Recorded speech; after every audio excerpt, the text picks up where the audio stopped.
America के Los Angeles में लगी आग लगातार बढ़ती जा रही है, जिसकी वजह से अब साउथ कैलिफोर्निया भी आग की चपेट में आ गया है।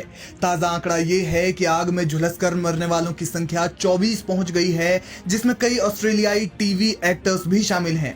एक हफ्ते से लगी आग कम होने का नाम नहीं ले रही है और अलग अलग इलाकों को अपने आगोश में लेती जा रही है। मीलों दूर से भी आग के कारण उड़ता हुआ धुआं दिखाई दे रहा है। लॉस एंजलिस में लगी आग को बुझाने के लिए अमेरिका समंदर से पानी भर रहा है और उसी पानी का इस्तेमाल आग बुझाने के लिए कर रहा है। सैकड़ों गैलन पानी हेलीकॉप्टर्स खुद में स्टोर कर रहे हैं और फिर उसे आग में डाल रहे हैं, लेकिन बावजूद इसके आग पर निर्णायक रूप से काबू नहीं पाया जा सका है।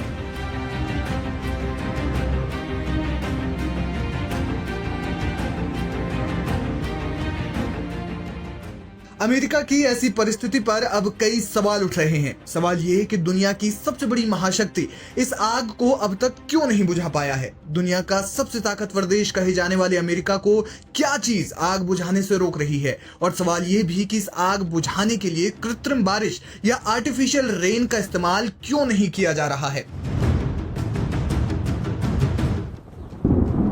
सबसे पहले तो कृत्रिम बारिश कैसे करवाई जाती है इसे समझते हैं।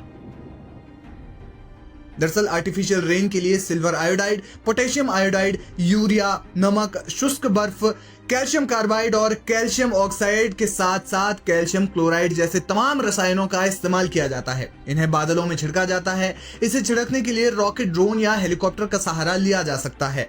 अब ये केमिकल बादलों में मौजूद वाष्प को अपनी ओर खींचते हैं। इससे नमी बढ़ती है और जब नमी बढ़ जाती है तो बारिश होती है।